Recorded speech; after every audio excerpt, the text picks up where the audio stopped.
Hello and welcome back to the Ospreys Irie podcast, the podcast who finally has some proper rugby to talk about this week, because we only played two preseason games. So we were sort of sat in the corner, can't really talk about much. Bit of a weird start this time because we are joined by a special guest and one I'm incredibly excited to introduce. He is a former under-20s prop, but represented Wales under-16s, 18s, 19s. Began his journey with Astra Rhondda as a number 8, I believe.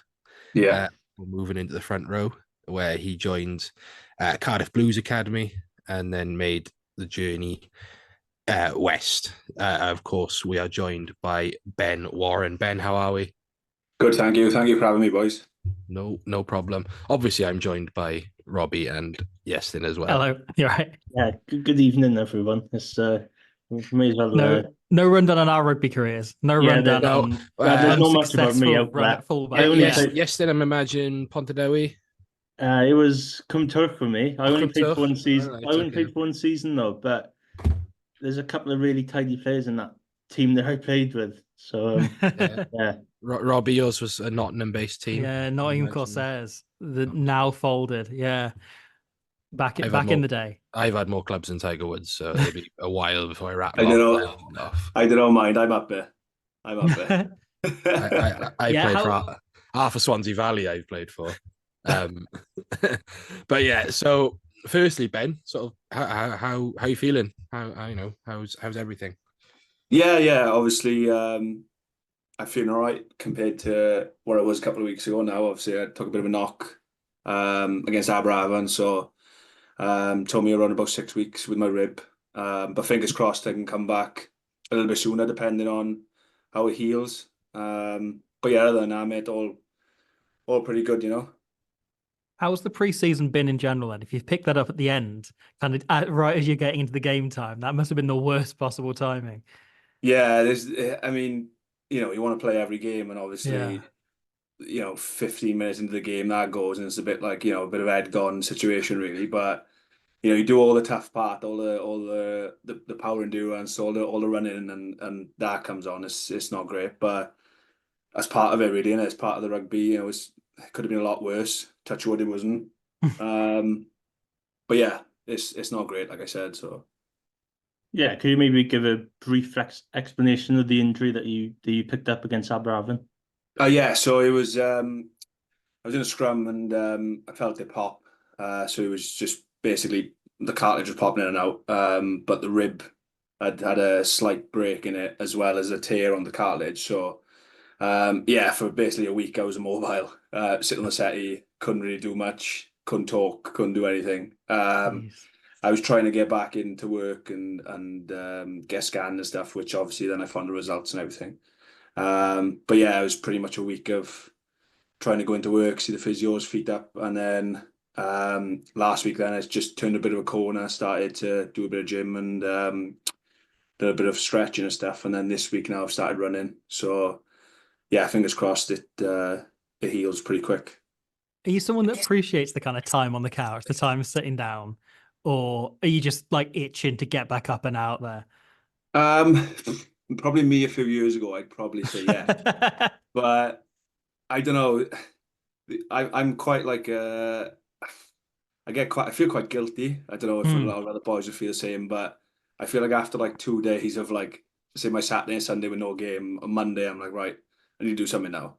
And like if we have like weeks off in the season and stuff, like I don't really rest, which probably fit my S&C probably won't like the area, but I'd rather keep going. I think it stops the aches and pains and stuff. So I've started running on Monday, Tuesday, and like my calves and my hammies and everything are just blown to bits because I haven't run for I haven't done anything for 2 weeks.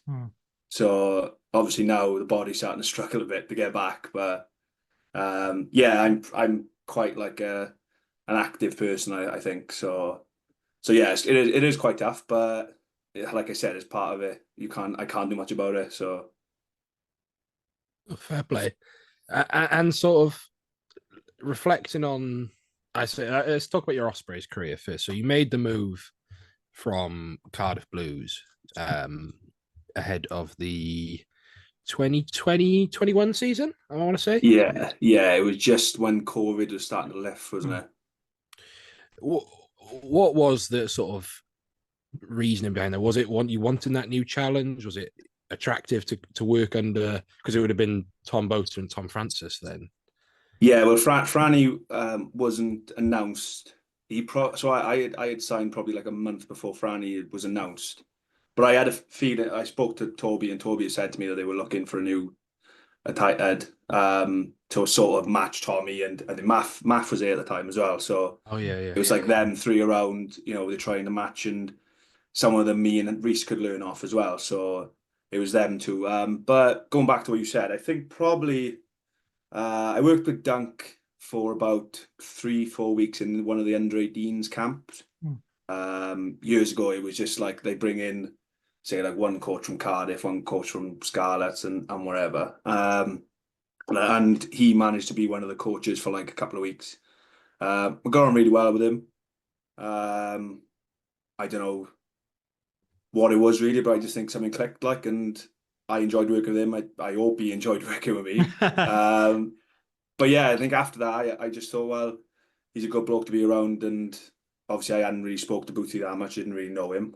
But yeah, I think that was a big factor for me, looking at somebody I could learn off down there, And how's that relationship been? How's that kind of kicked on now? Because from the outside, it seems like Duncan's just done like incredible work after work with prop after prop. And has it very much felt that way since you've arrived? Yeah, I mean, like he's very he's very particular what he wants, So like I'll sit down with him twice, 3 times a week just to go through different clips of those training or games or wherever. And I know pretty much most of the boys are doing the same, and he'll chase boys up as well if that's the case. But it's not just that. He's like, it's also like he looks after breakdown, he looks after line out defense and stuff. So he'll chase you up on stuff like that as well, which is good. But obviously, like Boothie does have a say in some scrum stuff as well. He does give me a couple of tips here and there, especially when I was first at the club, like the basics, which was good for me as well. So, but yeah, like you said, he's pretty spot on with all that stuff. Of course, you had quite a story. You were in quite a famous Wales under-20s team as well. That one, Yeah. Obviously beat New Zealand. Who you're playing with a lot of them now? Yeah, well, that was also a big reason why, because obviously through COVID, me and Dewi had formed quite a good relationship, because obviously he was my captain of 20s and we're going really well. And seemed really funny because I lived in Troki and he lived in Ogmore, which is like 15 minutes on the road, but we never realised how close it actually was. So then when it was like just COVID was coming out, we were like, oh, actually, come on, mate, let's go for a coffee, or let's go do this and go do that, and spend like a whole summer together. And then obviously when I said I was going to move down there, it was like, oh, right, okay, great. But then obviously like I played with a lot of boys, Jack, Derry, Garen Phillips, Deevesy had come in a couple of camps. Yeah, and Thomas Wheeler would have been in there. Yeah, Tiam was there. There's loads of boys there. There's even boys who were playing like international, like Max Llewellyn was there at the time. He's obviously at Gloucester now. Combia, I played with Combia for a bit.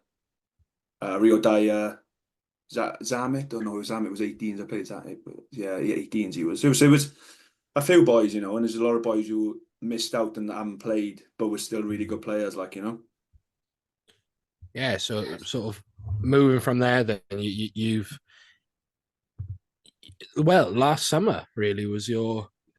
Did it come? So obviously you were training with the Wales squad. Yeah. How did that come about? That was a very strange couple of days. Obviously, like, I was coming towards the end of the season, pretty much third choice at Ospreys, and I was a bit like, oh well, not hang the boots up, like, but I think now ready for next season. Like head down, keep training, and you never know what happens next season. And I had a couple of weeks off, obviously, and I get a random phone call from number, and I'm like, oh, who's that? Must be one of them dodgy phone calls or something. Like, I was down the Gower with my missus at the time, down the caravan, and next thing my missus goes, oh, just answer it. don't know who it is. And I answer the phone, it's Martin Williams. And he's like, oh, hiya, mate. Just had your number off Di, who's our team manager. Good man, Di Davis. Yeah. And he just said, well, he didn't really ask me. He just said, "You come to training on Thursday. Are you all right? Like, are you in the country? Have you got everything?" And I was like, "All right, okay, yeah, yeah." And he said, "I said, you BTR then, obviously, for the South Africa game on the weekend." And I was like, "Oh, right, okay." That just because it came sort of out of nowhere with everything, and I messaged you at the time, absolutely made up for you as a player. We quite clearly watch the Ospreys a bit more than maybe the regular person, so we sort of see the graph you sort of putting in off the bench, things like that, and you had quite regular game time this year off the bench, so it's no surprise to see that early on in your prop career you're within that environment. So absolutely buzzing. But what was the whole experience like? Because it was the one in Twickenham. Yeah, it was the one in Twickenham. Well, obviously, like, I knew, obviously, going back to my 20s team, like most of them I played with. Obviously, we're such a young squad now. I played with most of them, so it was kind of like quite easy to get in there. I knew, like, I'd say 70% of the boys. Obviously, in my time at Cardiff as well, I knew, like, Corey Daw, Mazza, all them boys, front row boys, and a couple of other boys from before as well. So it was, like I said, it was pretty easy to get in there and get involved and stuff. But yeah, the training was, obviously, I hadn't done anything for about 3 weeks, so I rocked up thinking I wasn't going to do much, and ended up doing full session and racking up about 5K. I think it was the hardest session I think I've ever done. But yeah, it was a mental experience. It was quite surreal, really. Obviously not to be on the pitch, that would be a different thing altogether. But just training and everything and being involved, putting the kit on and having your bag and seeing the boys, I was a bit like, this is what it's about, You get to keep the stash. Is that locked away forever now? Well, funny enough, my old man has had a couple of bits. Of course, yeah, standard. But it's just in the cupboard, sitting in the cupboard. The thing I was saying to the boys the other day, the thing is, you get so much stash over the years, it's a bit like you don't really know what to do with it. You give bits to your mates, and then in the end, it's like, oh well, I've got this suitcase, I've got that suitcase, and there's only so many suitcases you can have, isn't it? As someone who is also a prop but works in rugby, can't confirm. You just sort of build up stash, over and over. But like, if you're ever looking to offload it as a fellow prop, I am by far the biggest grifter going in terms of getting stash. Yestin, you jump in. I've nearly forgotten what my question was. Do you know, obviously with the late call up then into the Welsh squad, did you really have much time to really think about that? And did you really tell anyone straight away that you were you're going to be called into the senior setup? Well, I was, like I said, I was down the Gower for the week, and obviously Mrs. was there at the time, so I told her. And then my dad was away somewhere, but I rang him, and he was just like, "What are you on about?" It was Wednesday afternoon, and then get a phone call like that, and so I told him obviously, and then rang my mother, and she was in work, so she was a bit like, "What the hell's going on?" Rang my agent, Darwin, after it, and then I had a couple of phone calls off, like Dunk had rang me about an hour later just to ask me of everything because he had heard in the grapevine, and a couple of boys had texted me then through who were in the camp, but obviously had seen my number being added to whatever WhatsApp or whatever. So then yeah, they had messaged me, but I think a few people on the caravan site must have I think it spread wrong very quick, like so. But yeah, on my just close family, I think, really. Yeah, and you mentioned how you'd known quite a lot of that squad. Obviously, you'd be training with Gareth Thomas week in, week out in terms of, with the Ospreys, and you knew how Corey Domikowski was at Cardiff. Was that like, training with them or scrimmaging against them at that international, and that training environment? Yeah, like I didn't really get any scrum or anything because it was a game week and it was that last their last big session. Normally, like the last session before a game, you'd get like the starters versus bench, and they'd get like a certain amount of reps each. And if they wanted the non-match boys to get anything, then they would. But like I was fresh coming out, but training wise, it was oh man, it was so fast. That's the one thing I brought back. I think it's just like how fast it was and how the boys like look after themselves as well. Like, there's the recovery and everything. They all got their travel boots and they've all got their compression skins after training. They're all in ice bath. They're all doing this, they're all doing that. Just them little 1%ers, I think, that I took away from it, and I thought, well, how can I bring that into my game?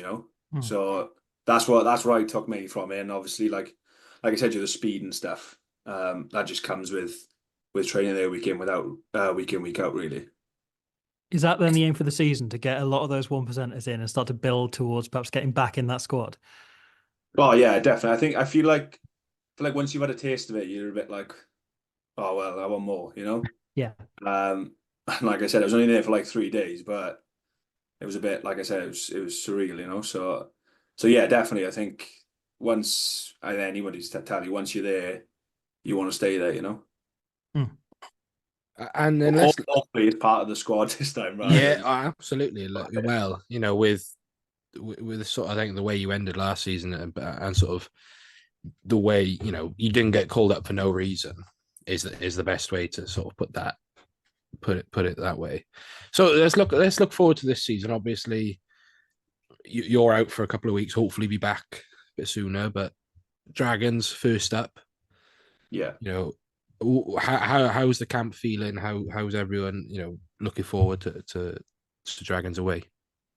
I think the boys, from what I've gauged, the boys are excited. I mean, like we had a good hit out again in that Origin series. I think obviously the weather conditions and everything in Exeter wasn't great, but I think we tried to play as best we could, and that again was a good win for us. So it's trying to keep that momentum now as well, knowing how hard it is to go to Ronnie Parade with the fans and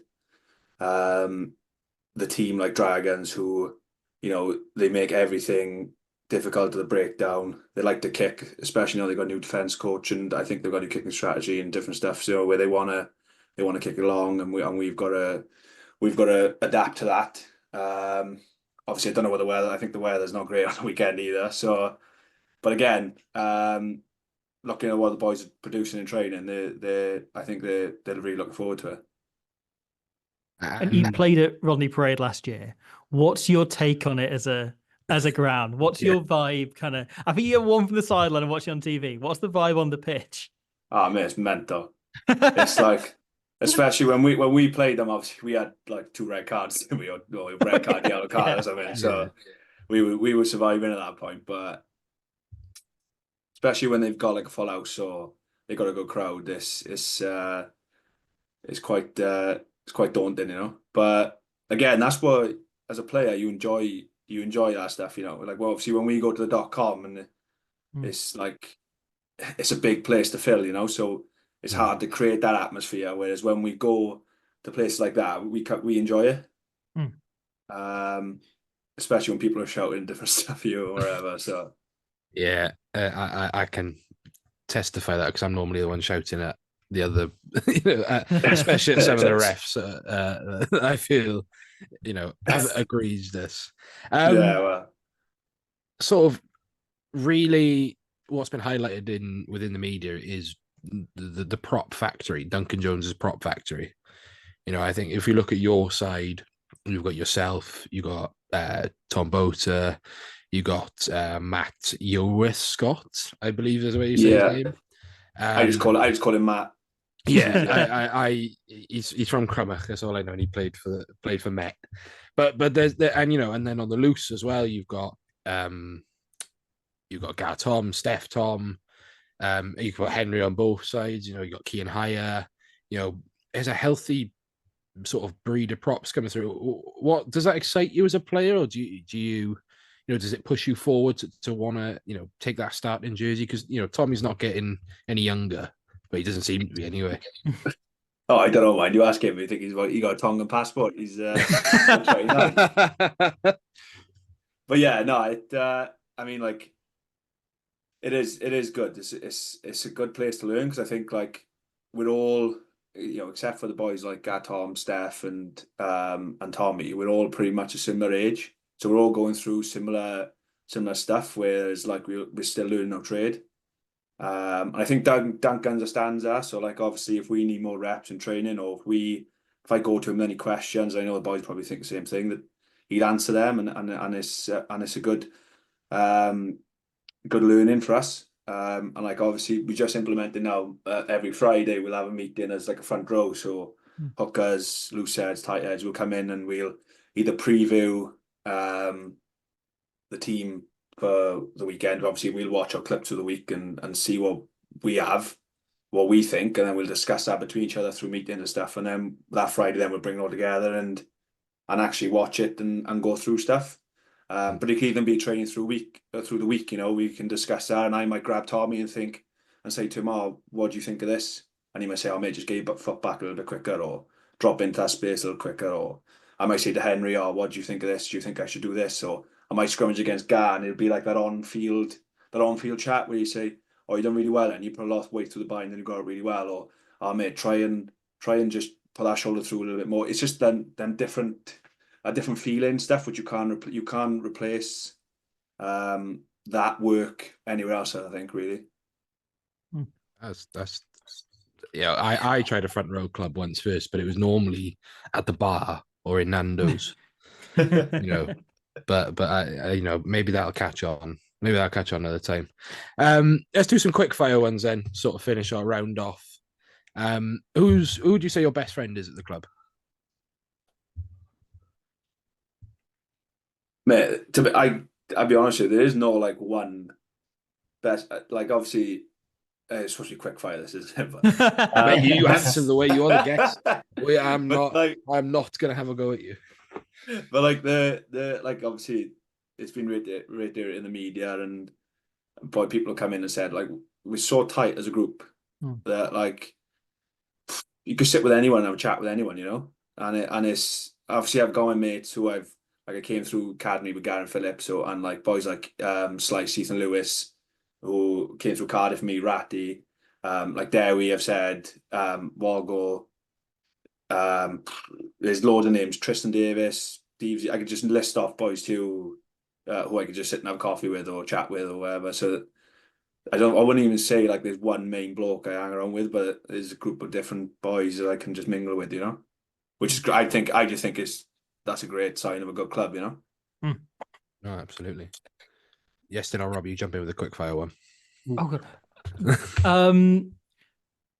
I made a noise, so that means I've got to come up with something now. I was going to ask what's your favorite color, and I was trying to think of a better question than that, because that's a ridiculous question. Clearly you're not black 6 or white. Yeah. No, blue's my favorite color. Blue, really? Okay. Really? So was that the moment Cardiff took it out the name? You were, I'm out, I'm gone. I'm gone. It's the same season, actually. I left, so it was a bit coincidental. Couldn't bear not having it in the name. Okay, then. Yes, you go on.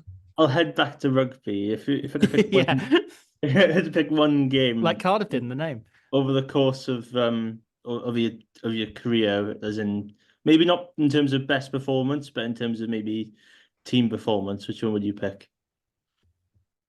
My Ospreys career or my whole career? It could be any game. Could be Ospreys game. Could be game with the 20s. I don't know if you boys even remember it. It was 2020, I think it was 2019, 2020. It was my first year of Wales 20s, and we played up in North Wales against England in the Six Nations, and we beat if you remember, boy, can't remember his surname. Dion, his name was. He's a good friend of mine, which is really bad 'cause I can't remember his surname. Dion Smith, the winger. Dion Smith. Yeah, he played for Dragons, didn't he? Obviously at the time, Yeah. and he scored a winner in a corner. And I think I played about 80 minutes in that. I played the full game, but it was one of the best 80 minutes I think I've ever been involved in. It was unbelievable. The crowd were class. It was like, obviously, the North Wales Stadium was like quite big to fill up, and it was pretty much full of the rafters, like, and there's people standing on the bankings and stuff, and I'd only ever played regional rugby at that point because I was like a first year going into it. I think I played a couple of games for like Extra Ronda and Bather and stuff. So going to that and seeing how much it meant to people to win, even though it wasn't the 20s, it was still like, it was mental. And it was like one of the last plays of the game where we scored in the corner. So yeah, that was a really good experience. Probably I'd probably put that as my highlight. I do remember that game actually. Now looking at it, that was a hell of a walk down from the changing rooms to Cold Bay. Tell you what's worse is running back half time. Oh god, we played the same campaign. We played it wasn't. It was the following year. We played France, and it was absolutely chucking it down. And they brought like Joan Joseph, no Joan Joseph, Joan. I can't remember his name. The number 8. Jordan Joseph. Jordan Joseph. Jordan Joseph, is it? Yeah. Him. He had come down. There was they had a few big dogs come down, but they put him on the bench.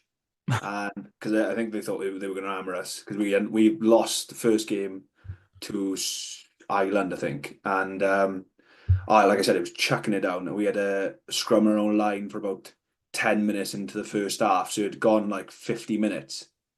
Obviously, run up into the change rooms after, like I'd done about 10 scrums on the bounce, so my back had gone. Everything started seizing up as I run up, and I remember Jacob Beetham was my fullback, and I looked over. And obviously, he had nothing to do for 10 minutes in the hammering down rain, and he was shivering, standing there just shaking because he was so cold. So they had to like wrap a towel around him, change his t-shirt, change his shorts, and everything because he was so wet. But we won that game as well. So obviously, must have right up in those tails. Okay, I love that. That's as a prop, I appreciate scrums in especially in the dead of winter. Oh man! No, as someone that played in that fullback and had those days, like no thanks. Who's the best trainer at the club? Who's the one sort of that puts that graft in? There's a few boys. Like mate, Deevesy's always one that is just flying around everywhere. Don't matter if you're doing a walkthrough, if you're doing a run through, if you're live, he's like in everything. It's a nuisance, to be fair. He seems it. He's Ed. Jack Morgan, he's another one. Like, he licked anything. Dewey's the same. Licked anything. Mate, there's like I said, there's so many. But Tips is unbelievable. I've never seen anyone with such immense skill set. Like, bloke will catch anything. You throw it at his feet, he'll catch it. Throw it up in the air, he'll catch it. You throw it 5 yards behind him, he'll dive and manage to dive and catch it. And it's just like, I've never seen anything like it. Trim's awful though. I'm not having him, man. I happily would say it back to his face after he took the piss out of mine for years. Okay, then let's go. Rat someone out. Who's the worst trainer? Anyway, Hugh Sutton. 1 day on, 3 days off. He pushes the button in the elevator to get lifted. Like, he's unbelievable. I've never seen a bloke not jump. He just doesn't jump. Great bloke. Oh, he is such a good bloke. But honest to God, I think he turns up without his hand sometimes. Like, I thought you were going to be quite hesitant to ask. No, I tell you, and you straight in putting Sutton under the bus. I feel like we're going to have to get Sutton on now to rebalance. Oh, he'd probably say it's me. He'd have to say it's me now next time, wouldn't he? Choosing the other foot. What about let's talk about best dressed? Who looks? Imagine one of the backs. Yeah, there's. If we were going to a social, I'd probably say like, mate, Jack Walsh. Yeah, Jack Walsh. Walshy's always dressed up to nines. He's always got some. He's found some t-shirt from Australia that he's brought over, and Jailo's on some good money, so he's got some nice clothes, you know. And then who's the worst dressed? Mate, it sounds like I'm really dobbing him in it, but Sutton. It's isn't it? He's got these pair of dunks, right? These low top dunks, And they're like, you know, but the basketball team Cavaliers, they're like a I red do, and like yeah. yellow. Mate, he wears them with everything. Anything. It don't matter if he's wearing like a black t-shirt, white t-shirt, blue. He'll wear them, and they just don't go. They don't go with any clothes. And he's just certain on wearing them. I used to I- see Sutton quite a lot when I used to walk to uni, and yeah, I'm not dubbing him in, but you know, yeah, fair play. Go on, Robbie. No, I almost respect that though. I almost respect you like, no, this is my style and I will stick with it no matter what the rest of the world thinks. I'm all for that. It's like And- Adam Jones back in the day, who just wear flip Yeah. flops with anything. The thing is, though, there is no style. He has no style. He just rocks up in whatever. I think he just must get dressed in the dark, like just pull stuff out, and he's just there. We are crack on. All right, a couple more. Who's the funniest? Who's the funniest bloke in the squad? Excluding yourself, obviously. I know he's not funny, mate. To be honest with you.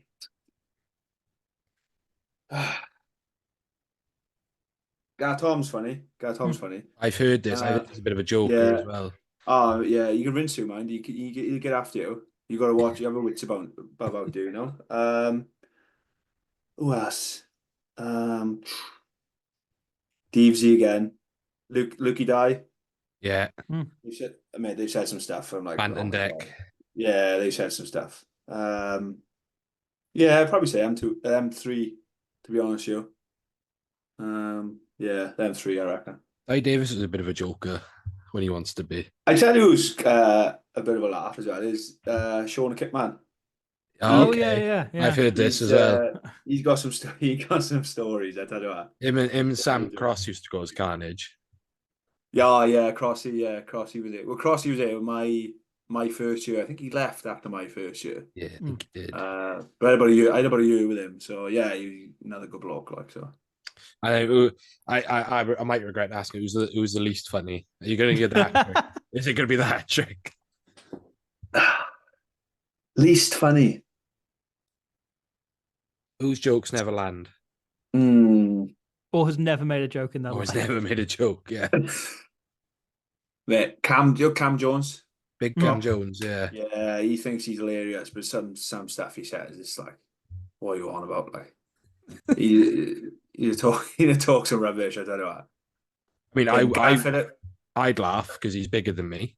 Yeah, Garen Phillips as well. He's the same, but I think it's all like obviously front row. You have a bit of chat and a bit of a laugh, and I think it's like sometimes I just think, oh boys, what are you on about? Like, Do you? This is a personal one. I've always wanted to ask a pro prop. Do you, when you're packing down against other teams, is there banter flying around? Is there any chat? Yeah, sometimes I'm quite like I unless I know someone, I won't really say much.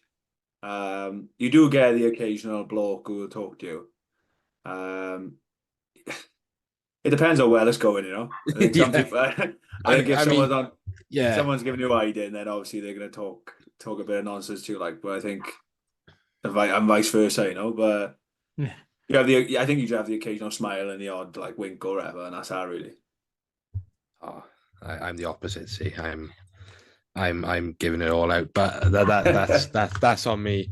Even if I'm going backwards. Any other questions for Ben before we wrap up, so we don't take too much of your time? Yes, then anything?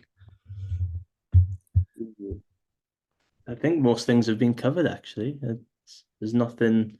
You've kind of taken most of the quickfire questions away. Look, I am just trying to get good conversation, but we won't take up much more of your time, Ben. Thank you so much for coming on. You've been an excellent sport. Answered everything has come your way. Wish you luck for the season. Get better soon. Thank you. Cheers. And we hope to see you taking that starting jersey very soon. Cheers, boys. Thank you very much. Thank you very much. Have a good Cheers. one. What a nice man. Yeah. Genuinely Fantastic lovely. value. Like really great storyteller, actually. Yeah. And I just love that he's younger than, I think he's same age as you, Yestin? He's a bit younger. He's 22, I think. I think I might be the younger one, yeah. But he's of a similar age to you, but he was just like, I found out I was going to be in the Wales squad. I was in a caravan in the Gower. Yeah, that's kind of like the glitz and glamour of it all, really, to being called up into a Welsh squad, I suppose. But no, really, really good value. Can you imagine just sort of Uh, Martin Williams ringing you and you're hearing that accent on the end of the phone? but that's it, isn't it? Like, how many people ignore those calls? Yeah. How many people go I like, can speak "Oh from God, it's personal experience. I've missed one or two calls where you think, oh, that's just someone trying to scam you a lot of money. And it turns out, oh, wait, that's actually someone you should have answered to. But yeah. It always reminds me of the Henry Cavill Superman story where he just didn't pick up the Zack Snyder phone call because he was playing like Warhammer or The Witcher, standard, which is what I would do. Former fly off, Henry Cavill. Yeah, Jersey. Was it Jersey or was it just a private He school? was in school where he was in school. Yeah, it was a Can you former imagine fly that off. being your fly half? Standard Superman, in it. Like, Yeah. use your 10 today. It's James Bond. Yeah, yeah. Inside center is Blofeld. It's a love-hate relationship, but it somehow works. Also, right, how many strays is Hugh Sutton going to catch all season? Yeah, I feel like, with yeah, I feel sorry for the man. When I was it, obviously, I did the thing in camp for the YouTube channel Squid Rugby. A few months back now, and it was all day long. Like, that is an edited down version. Basically, every other sentence Morgan Morris says is a stray in Hugh's general direction. And they continue even when he's gone right the way through. And you know what? I'm glad this has just become a theme. We almost need to keep count of how deep this goes. How deep Sutton, the man. The redemption Sutton arc's gonna target be goes. the redemption arc's going to be deafening. I know. Or his like tell all like Gavin Henson style autobiography. We have he to comes get against him all the stories. Yeah, because it's just to set the record straight. It's been a bit of news. The dust has sort of settled now of the bombshell that was last week. Booth shell. The booth shell. He's done a couple of interviews since. He was on the rugby pod with other presenters. And it was a good interview, actually. I quite enjoyed it. Have you boys listened to it? No. I actually haven't. I started listening to it, and I realized the Wales Online podcast just dropped, so I just shifted. I have also listened to that as well. Yeah. So the both interview is very much sort of, same ground, but he does go into the fact that it does very much come off now as a mutual decision. Okay. The vibe of Toby feels that he has taken this team to where his limit, essentially. Wow. Okay. And this is sort of, yes, and you've listened to the Wales Online podcast. Steph Thomas said the same. Is Toby the man to basically take this team to the next level? And we said this. There is an art of knowing when to step away. Knowing when you're done. Essentially, I think players often struggle with this. So look, that's how he feels, and I think he is mad keen to look at stuff in other sports, not just rugby. Yeah, I do think though that I think the obvious one, if you look in English Premiership wise, is Gloucester. If they don't have a good start to the season, George Skivington goes. He's an obvious candidate to go there. Yeah. I could really see if Mark McCall steps away. Because he'd be great in a Saracens environment because they love all that. They love all that stuff. Leicester's also been mentioned. Cheika's only a 1-year deal. Yeah. Plus, he just can't let go of his blankie, Nicky Smith. That's true. So yeah, look, whatever he does, be brilliant. But yeah, there is, we made the Northampton point last week, right? That they would not have won the Premiership without the influence of Chris Boyd, in fact, bringing them to where they did. But actually, in order to get that final hurdle, it took new ideas and a new way of thinking. Yeah. And there is an argument that Toby's identified that himself, and he's decided this is the moment, this is the time. And I'd love it to be the case since there's no other way. But you do, there's still a bit of you that wonders, like, if we could have kept him. Yeah, absolutely. But it's not like the Alan Clark thing. No. We haven't gone on a worldwide search for a world-class coach and turned up with a Northern Irish forwards coach. We've gone from within to a coach that's probably overdue a position like this. Yeah.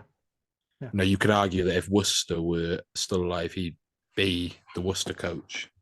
He'd be prime for that, So, again, we're going over old ground, but, that interview was very good. I highly recommend you listen to it. It did also reveal that while James Hook I have had confirmation of this, James Hook is still an academy coach.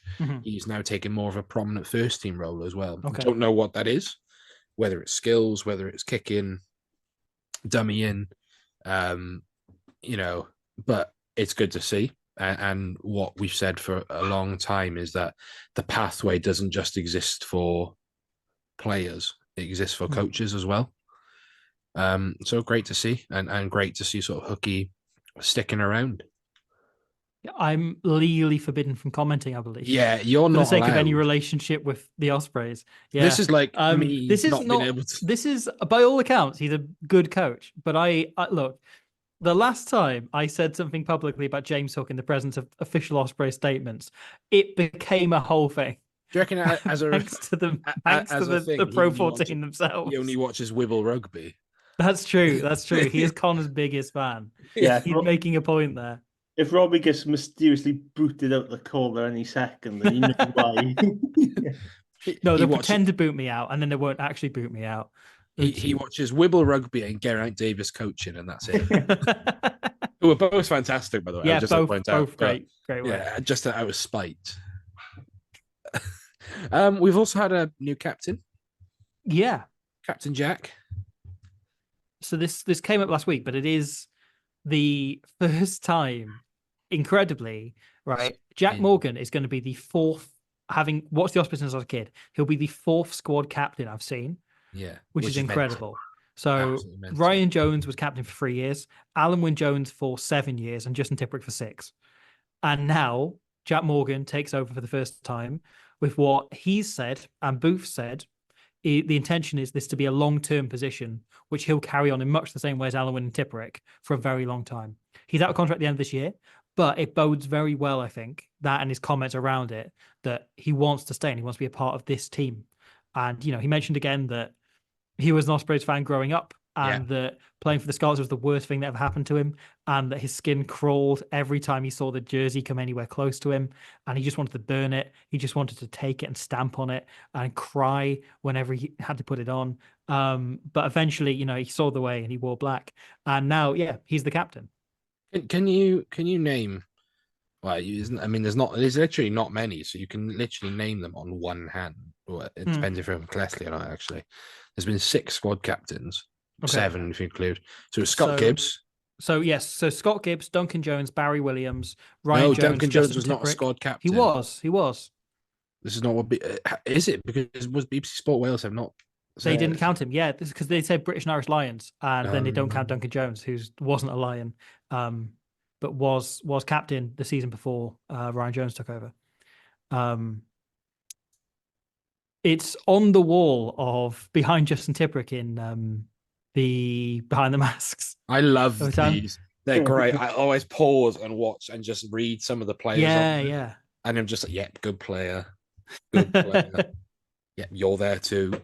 So like framed next to Justin Tippuric's head is all the squad captains whenever he's being interviewed. So I'm pretty sure I knew this beforehand, but like each time he comes up and I pay particular attention because, you want to take in the majesty of the hair. I disagree completely on it. Then you end up going like, okay, no, here we are. We've got a new squad captain for the first time in a very long time. No, right. With the hair thing, I think the hair is fine. The long hair. It's that. Do you remember when he had them when he was Wales captain? He had the really awkward bob.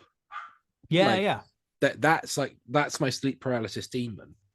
It's Justin Tipuric with mid-length hair. Look, one day we'll get a story on this. I suspect Tipuric's on the same thing as me, where it started receding, and he went, okay, the way to get round is to grow it out. And I'm confident that's what's going on. I saw it happen the same time it happened to me. Admittedly, he's a few years older than me, so he's doing better for it. But I know what I'm looking at, you know, and he's wearing it out better than Alan Wynne did as our previous captain before that. I always say this. Alan Wynn's best look was when he had full head of hair and beard, and this was quite because I've just finished his autobiography, and the bit when his father died, obviously big thing in Swansea, how big his father was, but he was about a week after. I was working in the garden centre I was at the time, and he came in. And I felt the house plants that I was watering tremble because he never looked more intimidating. Because it was when we had that, I think 2015, 2016 was that it was the red and black kit, wasn't it? Which I didn't like. Okay. It was just before we had the gold one for the World Cup, or just after, I can't remember. But the Wales kit. Yeah. Oh, yeah. Oh, the Ospreys kit then was lovely. So yeah, back onto Jack Morgan being captain. He said, Tibbs has been a brilliant captain over the last 6 years, helped me massively on and off the field. He's been an idol of mine growing up, watching him play for both club and country. So to be able to play with him and especially on surreal, would be brilliant to learn from him and his leadership. He's someone who always gives 100%, speaks only when something needs to be said. Admittedly, a lot of them are swear words if you watch Behind the Mask.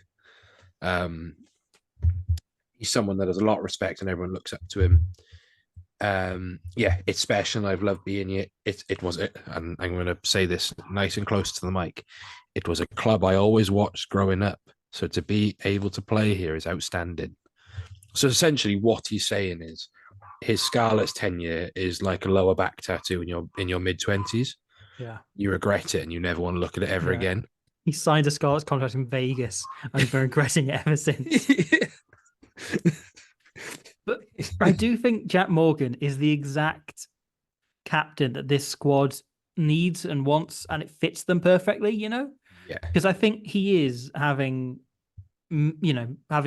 spoken to him a couple of times and kind of from the impression you then get from watching him on TV, watching the way he conducts himself and the aura he has on the pitch, he has that rare kind of atmosphere around him when he plays that only really world-class players have. And, Tipuric had it, Alan Wynne had it. We've produced like a handful of players over the last, the entire 21 years of the club running. Yeah. They come along very, very rarely and, not often they tend to be our captains. But the element then on top of that is that he is, in the way that this squad kind of represents, he seems like such a normal man. Like he seems like a normal bloke in the way that Alan Wynne was not. Alan Wynne was a completely driven and dedicated and focused athlete. And he never would have been anything but exceptional, whatever he chose to do. And Jack Morgan has somehow managed to marry that kind of atmosphere this squad has of as, Ben was talking about a moment earlier, but of people you could go for a coffee or a beer with, of normal people who work hard for each other and really enjoy this company and this club. And yet he has that aura of what the Ospreys have been in past and what they are now kind of melded into one. And yeah, for me, that is the absolute pinnacle of what you'd want in a captain. I think he's actually closest to, in terms of how he acts as a demeanor. Everyone thinks, he's very soft-spoken, very media shy, a bit like Justin Tipuric. But I actually think he's closer to Ryan Jones. Yeah. In that, he was, as a player, Ryan Jones is a bit more vocal now, but as a player, I feel like he was very approachable. He had the long floppy hair, that wicked smile. When you hear Jack Morgan talk, it's like just listening to a West Walian have a conversation. Oh, how are we doing? Yeah, proper, really soft voice. Yeah. That you just when Alan Wynne talked, everyone listened. Yeah. When Justin Tipuric talked, he doesn't talk much, so everyone listened because he doesn't talk much. When Jack Morgan just seems like a normal man. If he wasn't absolutely huge and had arms the size of small cars, you would just think he's a normal Swansea West Walian person. And I think it's really complimentary of the leadership group we have, that we could have chosen from a multitude of different captains. It Yes. easily could have been Dowie, easily could have been Morgan Morris, Yeah. easily could have still been Tiffs. Yes, then what was how do you feel now it's sort of out there in the internetosphere that Yeah, it's nice to see. It's nice to see Jack Morgan being named captain. I think you kind of sense that it was the natural successor, I suppose. Although I'm pretty sure everyone probably still wanted Tipuric to carry on for another few seasons. And like Robbie said, there's a good chunk of players that could have been in that run-in to be named as well. If Nicky Smith didn't go to Leicester, there'd be a lot of people would have said his name. Dewi Lake, of course, co-captained alongside Jack Morgan in the World Cup, and someone like Morgan Morris as well, who we've seen on a few occasions captaining the sides in matches. Even to a stretch, someone like Adam Beard, who's captained the team before, and brings quite a lot of leadership. And but you always kind of sense like, once it's going to be Tipuric, then it'll be Morgan. All right, some supporters might say, oh, he's coming from the Scarlets, etc., etc. But you see what he said this afternoon. That he looks like someone that's kind of been homegrown. And I know you'll say that he did spend a couple of years down west, but played 20 games for them. 20. So I think it was over the course most of them off the bench as well. Yeah, let's not. There's been a lot of revisionism and rewriting a bit of history about Jack Morgan at the Scarlets. You've got that performance against Bath in the Champions Cup, though, which sticks out quite a bit for me. And I remember when I was in school, when he just got into the Scarlet setup, there's a lot of talk about him at the time. Pretty sure one of my mates said, "Oh, what, he might be playing for the Scarlets, but he actually is an Osprey supporter." And you're kind of like, right, that's something to know. And here we are.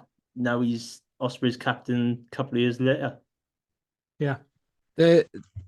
There's a really good part in that Booth interview, actually, with Pound Shop Farage, where Booth actually says that he personally chose Dewi Lake as captain for Wales because Dewi Lake's position is less under threat. I mean, and that's not to say he's not saying that Jack Morgan's position is under threat as a player. I think what he's saying is there's just more competition.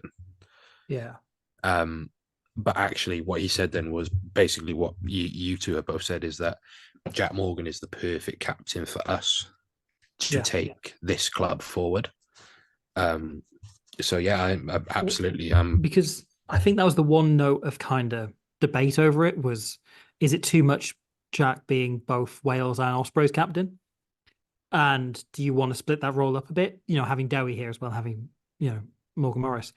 And if that is the way Toby's seeing it, and that's the way he's made that decision, that's really interesting because that kind of leads in that direction. Because it easily could be either of them, and I feel like Jack Morgan is currently, he feels like the Wales captain. I think Sia Khaleesi, when Sia Khaleesi referred to him as the Wales captain, anointed him, just became fair. It. Whatever Sia says in rugby goes, that's it, we're sorted. But yeah, couldn't be more delighted to have as the captain. And like that leadership group's grown really nicely, into sort of half the squad now, it feels. In the Beards and the Morrises and the Lakes and the Owen Williams as well. And Watkin, and players Jack like Walsh. Yeah. But a lot of those players aren't necessarily ever going to captain the Ospreys, or if there is, it's 1 or 2 games. But it's really useful to have that growing kind of culture in the squad, and you can really feel that from the outside. Okay, so our squad's been confirmed for the year, well, via the app anyway. So let me just run through, because this includes our senior academy intake as well. So Freddie this goes in alphabetical order. Freddie Chapman wears on 20s prop. Good player. Hasn't got a photo.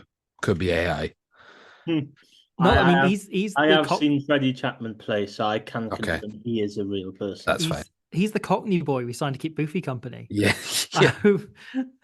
I really hope that he stays beyond Just this. brings in Only Fools and Horses DVDs. Yeah. Wearing a flat cap, carrying his wicket with it.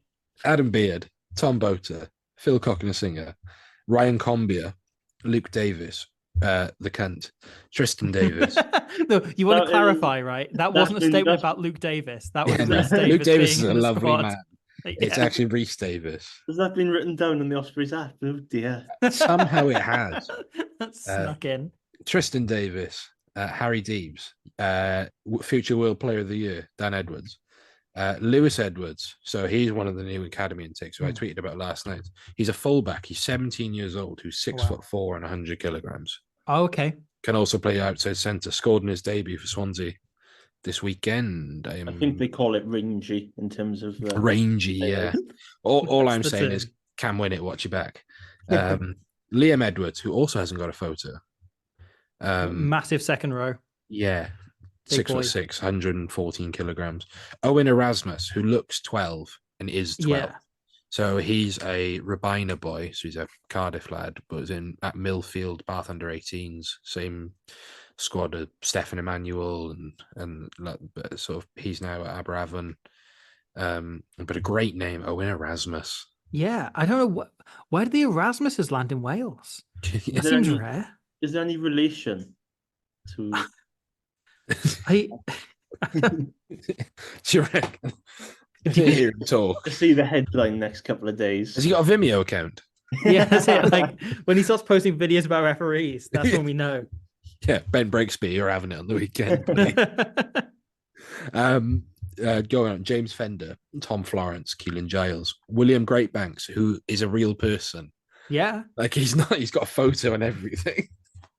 And in that photo, he looks bloody massive. He looks huge. Like he looks wide. Like he is on the app next to Keelan Giles, and they've scaled them up so they're all the same size, right? So in many ways, Keelan Giles looks the same size as him, but he looks so big in that photo where they're all the same size. He's got a really kind face though. Yes. Yeah. Like he looks like he'd help an old woman across the street. Yeah. Or like he's got the vibe of like bloody embarrassment in Inside Out 2. Sorry, like that like massive gentleman in the background. Will Griffiths, Kieran Hardy, Reece Henry, Cian Hyer, who hasn't got a picture, Yeston Hopkins, Harry Houston, Matt, I can't say your second name, Scott. Just Matt. Matt. Who's got the perfect mid to late 2000s indie group haircut. Like, I feel like, Robbie, if your brother passed him in the street, he'd ask, how much is your gig? Tickets tonight. Oh, he'd just go. He'd just follow him until the end of the venue. He's in the bodega. We got Cameron Jones, Lewis Jones, Daniel Kasende, who doesn't have a photo, but we all, we know Daniel Kasende. It should just be him fighting Scarlets players. Dewi Lake, Ethan Lewis, Corey Lewis Jenkins, so star of Ruck Stars. Did you both watch that show? No. Yes, I did. Rodri was on that. Yeah, so yesterday. Yesterday, because it was all your friends. That's why. I was told religiously to watch it, and I remember Rodri giving me the gossip about that actually when they did like the filming of it. I was like, that's cool. Who was the player? I think he was called David Roberts or something. He was half Samoan, half Welsh, but he got a really bad concussion and couldn't play. Yeah, he's one of the first episodes, isn't he? Yeah, and I really wanted him to be good because I felt like he just came across like a really nice guy. Like it was just him and his mum. He likes to go to rugby and then he would go to church. Oh, it was just like, why have you got a concussion? I really want you to do well. But yeah, Corey Lewis Jenkins, obviously he was captain of that squad, which is weird because he's a winger. He played 13 as well, I think. 13 as well, yeah. Played in the Origin series. Wheels. Watched him in the open training session. He's had some horrific knee injuries. But then sort of cut his teeth at Chabanos a bit. Now was at Aberavon, now at Swansea. Yeah, he's kind of flip-flopped between the two clubs. We'll go on to the SRC thing. Lewis Lloyd, the world's most handsome man. Yeah. Are you looking at these as well, Robbie? Yeah. Okay, Jack Morgan. I'm not going to miss a chance to gaze into Lewis Lloyd's dreamy eyes. Jack Morgan, who's got a lovely captain at the bottom of his photo. Luke Morgan, Ruben Morgan Williams. Morgan, we're in the Morgans now. Could be here a while. Yeah. It's in 20 minutes. Yeah. Ruben, Morgan Morris, Morgan Morse, Connor Moyes. Obviously, again, straight out Nottingham University. Max Nagy, Sam Parry, who is the oldest? No, Tipperick's the oldest. Garen Phillips, who is a devilishly handsome man. I would just like to point out. James Ratty, Luke Scully, preseason hero. Apparently the worst human in the world, Hugh Sutton. Gareth and Stephen Thomas, Justin Tipperick, Jack Walsh, Ben Warren, Owen Watkin, and literal child Scott Whitlock. So yesterday his age was listed at 0. But if I just scroll down, and Scott Whitlock is a fine player. I know people who know him from Aberavon, but he's 5'9" and 11 stone. That's but he's a fine scrum half. But his age was listed at 0 yesterday, which I know contracts. We can't afford much, but employing children is a bit much. That's the way it's going. But if he was from Pontcanna, he'd be capped for Wales. If he played at Arms Park, he'd be starting for Wales in the summer. He restored so much pride, though. Yeah. How does he feel about being in a circle? So yeah, that's the squad for the year. Expect to see. Reading that out now, it sounds much stronger than it does going name by name than necessarily it feels. And like, there's so many players that we know are good and capable at this level. Like there is depth, like much more depth there than you might be led to believe. What's great as well is all the ages. I think the average age of the squad is about 25. But you go through, you got 22, 25, 23, 21. The core axis of our team, you take out Tipperick, the oldest person there is Tom Bota. But even then, you take that out, you're looking at Dan Edwards is 21. Ruben's only 26. Kieran's only 26. You've got a hell of a young team, but are all experienced. Yeah, average age is 25. But that is dragged up massively by Tips, Tom Bota. Adam Beard's only 28. Yeah. Feels like he's been around for ages, but in a good way. Yeah. British and Irish Lion, sorry. There's 6 players over 30 in the entire squad. Yeah, Luke Morgan's 32. Yeah. Luke Morgan, Owen Williams, Tips, Sam Parry, and then Gartom and Tom Bota. But how good's that core, though? Having that core, and you can argue that's what some teams have been missing, or some teams have had too much of. Stephen Thomas made a really good point that Scarlets were holding on to the remnants of the 2017 team way too long.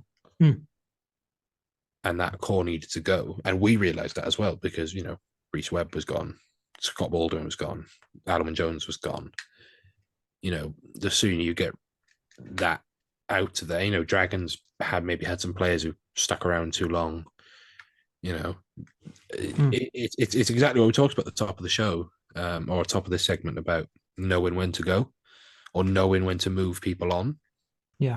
So having a really good core of players. Speaking of young players, we've also released our SRC. I think we're the only club to do this so far, actually. It's released our SRC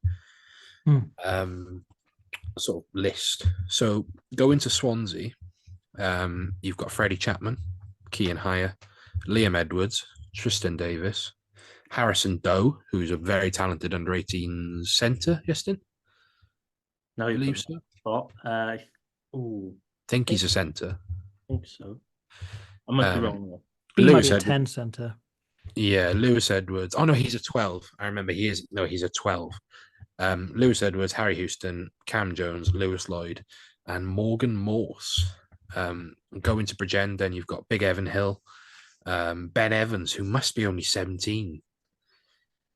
Because he was 15 when playing for the six. Yeah, he's been ridiculously young the whole time. But really talented fullback. Ridian Greenhall, Tom Florence, Lewis Jones, Matt. Just Matt. Just Matt. The artist known as Matt. Yeah. Yeah, he's like Sting. But he's it's Beyonce. Aberavon, again, Razzie Erasmus. And Dylan James, son of Paul. Corey Lewis-Jenkins, son of someone, Connor Moyes and Scott Whitlock. So a lot of people have asked straight up, like, why are Swansea getting more? Essentially because Swansea need more.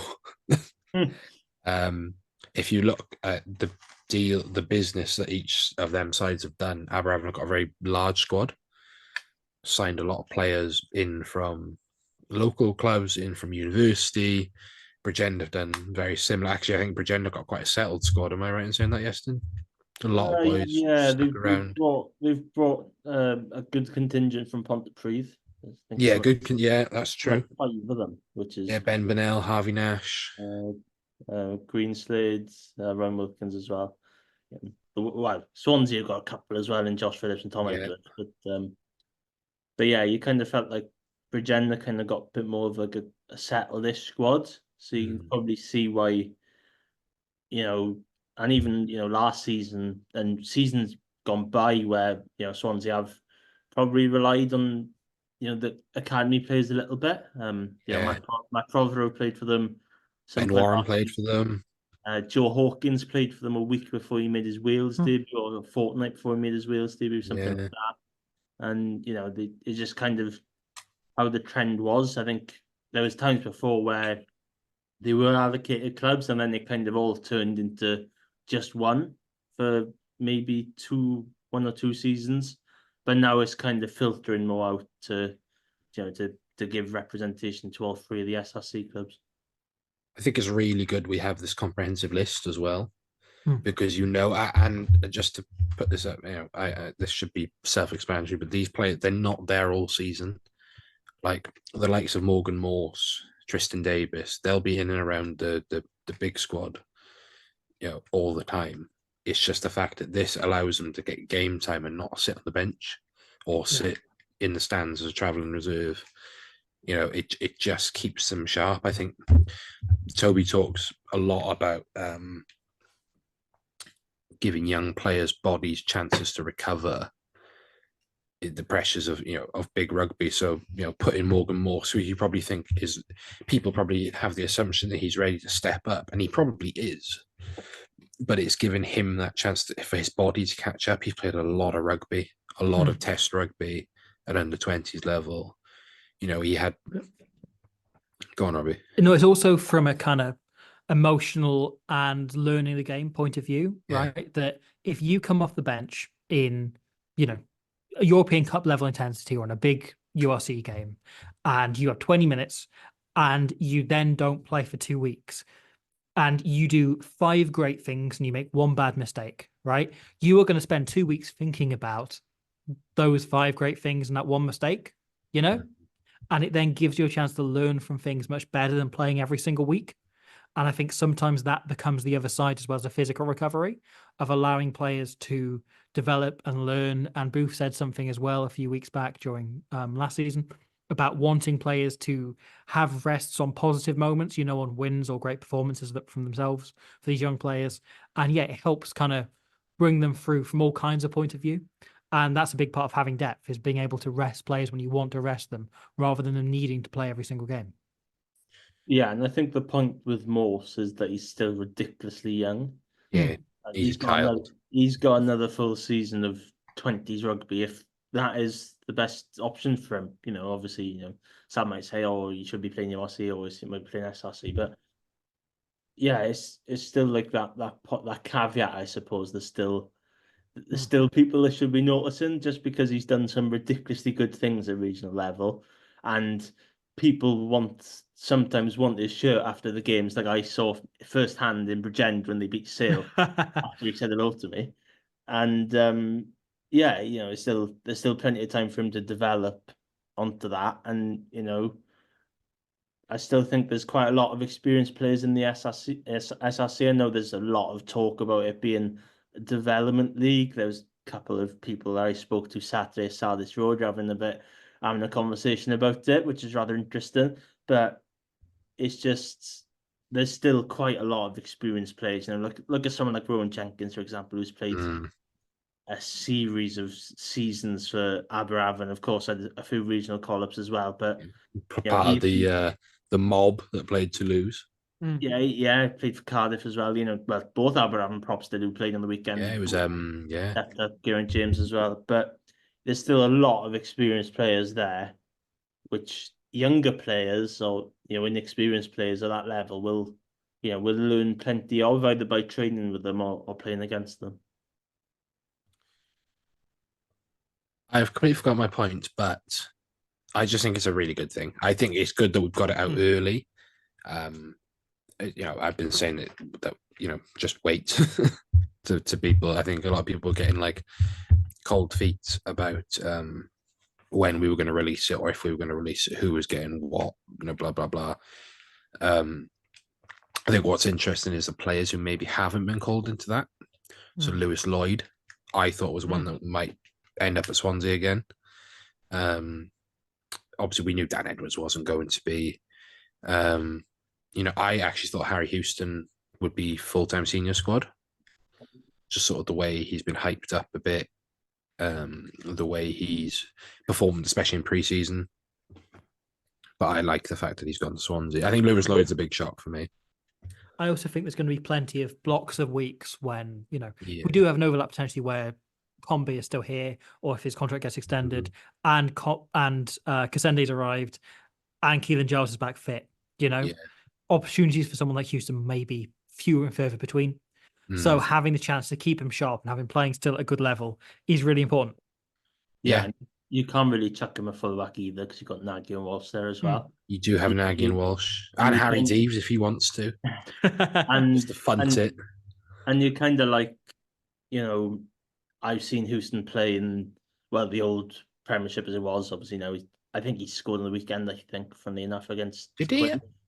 I don't think he did, unless I misread. But he definitely played. I can't remember. He did play, yeah. And I'd seen him play a couple of times, and I'd been at St Helens for various games, and he looked like quite a standout then, and that was a season or two ago. And of course, he's developed on a little bit through his time with the Ospreys. So maybe going back and getting that consistent game time. I remember Di Flanagan about November time last year was on about some of the younger players need 20, 25 games. Maybe that could be the case with Houston this year. Might have been a bit in and out, maybe some games as travelling reserve, and then, making his debuts for the Ospreys then in the midway point of the season before going back in then near the end. And so actually, case of him just getting a lot of game time under his belt before making that step up.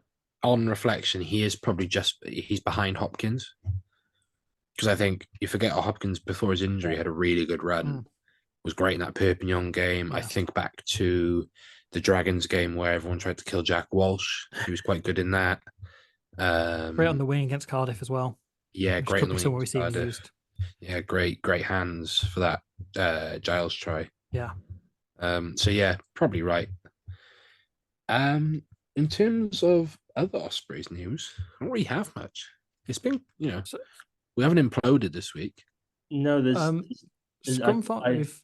I haven't read any rumours of league mergers again this week. So we're all clear, except for the South African, the screenshot on my blog yesterday. But yeah, that was quite funny. I saw that. Go on, Robbie. You say Scrum 5 are trailing an interview of Toby Booth this weekend, which they're describing as potential. Well, Lauren Jenkins describes as a potential last sit-down interview of Toby Booth. Which, considering there were comments from Cuthbert around Booth potentially leaving early if he got another offer, that becomes a separate question hanging over the season. And this was something that was talked about again. Presume so. I don't see why he wouldn't be, because he is very much leaving at the end of his contract. Yeah, but we'll see. Essentially, what he said was, if a serious offer came in, he'd like to think that the Ospreys would consider it heavily. Because you got to remember, if that comes in, he has to be bought out of his contract. Yeah. If you remember, I think the best example of someone at the Ospreys being bought out of their contract is Sam Underhill. Yeah. Who, funny enough, is one of Rugby Inside Line's first ever tweets. Was actually that Sam Underhill was like a 350 grand transfer fee because he was essentially bought out of his contract, or something like that. But yeah, so and you can imagine Toby Booth is on a fair wedge. Yeah. So yeah, he'd have to be bought out of his contract. But yeah, essentially, I think the media have jumped on that a bit and have basically been like, it's because it's a good headline of he said he's going at the end of the season, but actually he might go. If Look, because he doesn't want to go to Lions away or something. the dream Fuck is that. last game of the season. We've got the playoff spot secured already guaranteed top of the league. And Yeah. we get the one-off game where we have Boofy coaching Dan Bigger back in the team, back for one last game, one last run out. So yeah, you are right though, Robbie. That is something we'll monitor over the season. Yeah, as I say, it's all speculation so far, and yeah, as yet there is nothing, but it became a talking point. I am looking forward to that, mainly because that's going to air on Friday on BBC Two with the Cardiff Zebra game. So instead of talking about Cardiff Zebra, they're going to just chat to Toby Booth, which I think is brilliant. More of that, please. We have got a game to preview. Yes. Yeah. Dragons away. Train down on Friday evening. Yeah. Already. You're going down because you're going to Wales versus Australia women. Yes. Night before as well. Yeah. Enjoy that. Yestin, have you decided if you're going to go yet? I'm awaiting email replies to see if I've got accreditation for 2 URC games this weekend. So if you asked me about this time tomorrow, I might have given you an answer. But it could be Rodney Parade. It could be Arms Park. It could be both, but it could be neither. So I don't know yet. So the game is being broadcast on Premier Sports only. So we're not on free to air this weekend. Because that honour has gone to Benetton versus Scarlets. So Dragons just released their home kit, actually, which is a very nice home kit. But then I'm about to tweet this out after we're done recording. Looks like the main character from B movie, his jumper. And once you see it, and I think Robbie will appreciate this. Because I've seen the B movie, so yeah, in the last 5 years. The jumper he's wearing is essentially the Dragons kit. Look, and the Dragons results have generally been one of Jerry Seinfeld's best bits of the last few years. And yet our performances at Rodney Parade have often been funnier than, or about as funny actually as anything Jerry Seinfeld's done post Seinfeld. Yeah, true. I mean, so all right. Yeah, our performance last year was basically the same as that Pop-Tarts movie on Netflix he made. Yeah. Which is atrocious. And also has a bit where Matt Prover gets sent off, which is bizarre. Doesn't make any sense. We can't not talk about the record at Rodney Parade. We just don't like going there. I think that for whatever reason, the Dragons always turn into 2005 All Blacks. Last year, Rodri Jones turned into bloody Tony Woodcock. And was just, and whoever was reffing decided that he hated Nicky Smith. It was, I think it was White House in the middle. I think it was. They had that whole fiasco with Dan Barr afterwards. Oh yes, it was. It was the Dan Barr thing. That was that was a really fun week because that was like the only thing going on. So clearly, Warren Gatland was referenced that last game, because he just didn't give anything to Nicky Smith. But yeah, so you can't not talk about the Rodney Parade thing. However, Dragons have been crap in pre-season. But with very heavily changed teams. Yes. They haven't really put out a strongest team or a strong team. That's it. And I said this on Rap as well. I actually think I watched a game against Bath on TikTok. That was weird. That was a weird experience. And they have a Welsh guy presenting, which if I don't is a metaphor for Welsh talent going over the bridge. I don't know. If you see me joining any Bath or Gloucester podcast in the near future, you know why. Yeston's going to be presenting all of Newcastle's games. And look, Robbie can ring Steve Diamond and get it sorted. I can get him in. But yeah, they looked a bit more physical in defence. You can see the aggression side has certainly upped. Obviously, we haven't seen anything from their game against Bristol at Clifton, but you get the feeling that they're a side now with wanting to have a clear identity of we're really big men that are going to run at you. So I'm expecting an intense battle in that I think regard. the Dragons have done exactly within the limits they were given, the things they needed to do in the off season, which is bring in a defense coach who will up that Mhm. and bring in a physically bigger pack so they can stay competitive and add some depth, because we saw them plenty of times just fade out in the last 20 minutes of games. And the bench coming on wasn't necessarily able to keep up the intensity. And having a few players who can add to that is important. Flanagan said something about them needing to add 7 players, and you suspected one of those would have to be Eben Etzebeth and another one Dupont. But like they seem to be getting by with, just the other Harry Wilson and some, like I say, physically enormous lads who are fit enough and athletic enough, but primarily are bringing power. And I Still think no that's Tom where they'll probably Haberfield. target. Sorry? Still no Tom Haberfield. Still no Tom Haberfield, which is outrageous. Same situation as us, though, in fairness. Like, you Yeah. can't criticize them when we also don't have Tom Haberfield in the team, True. as we should do. Everyone should. Everyone should. But I think this being the first game of the season suits us much more than the Dragons. I think it's easier to get up for a first game of the season, whereas often I think the problem is we've switched off for games against the Dragons. They've kind of come at difficult times, at awkward times in seasons. They've often come after a big loss or the week after we pulled off a big win and we then had like a lull in confidence or whatever. And I think actually this being the start is really positive and potentially allows us to get underway, because I do think, and I suppose we'll get on to like a broader look at the season itself, but like the aim is the playoffs again, and away wins are incredibly valuable.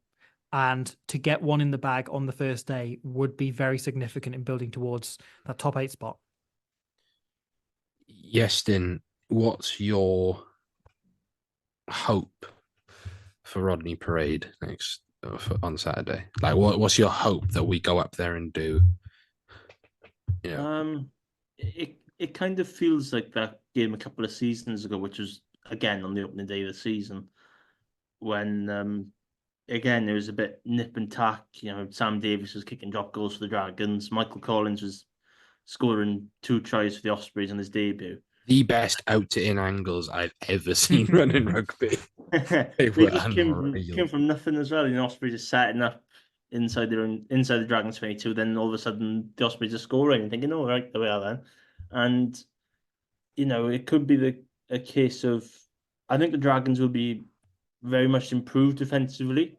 I think it'd be quite similar to what the Ospreys are kind of in a small way, in terms of, they're going to be fighting quite a lot in defence, especially with someone of the character of Tia there, that I don't think many of them would want to get on the wrong side of Tia, because I still think even now he's probably a little bit daunted.